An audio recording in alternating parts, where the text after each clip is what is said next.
সুপ্রিয় দর্শক, আসসালামু আলাইকুম। এই মুহূর্তে আমি অবস্থান করতেছি টেপটিগঞ্জ ইউনিয়ন পরিষদে।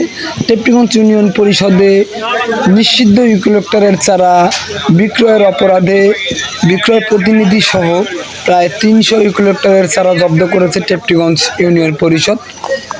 আপনারা দেখতেই পাচ্ছেন টেপটিগঞ্জ ইউনিয়ন পরিষদের গ্রাম পুলিশের সহযোগিতায় তারা সেই চারাগুলো জব্দ করেছে।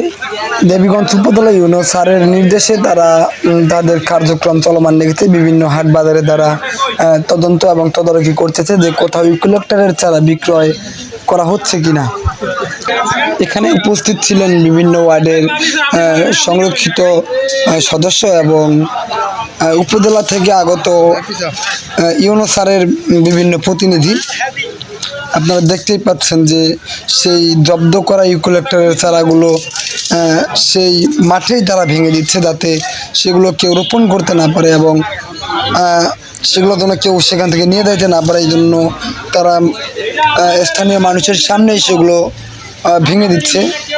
দেবীগঞ্জ উপজেলা ইউনো স্যারের পাঠানো প্রতিনিধিরা আমাদের জানিয়ে গেছেন যে যদি কোনো হাট বাজারে নিষিদ্ধ কোনো চারা ক্রয় বিক্রয় করা হয় তাহলে যেন আমরা তাৎক্ষণিক তাদের সাথে যোগাযোগ করি, তারা তার বিরুদ্ধে ব্যবস্থা নেবে যাতে কোনো হাট বাজারে সেই সব ক্রয় বিক্রয় করা না হয়। তারা আরও বলেছেন যে এই ইউক্যালিপ্টাসের চারা পরিবেশের ভারসাম্য নষ্টের জন্য একমাত্র যে গাছ রয়েছে, সবথেকে বেশি ক্ষতিকারক গাছ রয়েছে সেই ইউক্যালিপ্টাসের গাছ, এবং আমরা যে কৃষি আবাদগুলো করি সেই আবাদেও তারা অনেক ক্ষতি করে থাকে ইউক্যালিপ্টাসের গাছগুলো।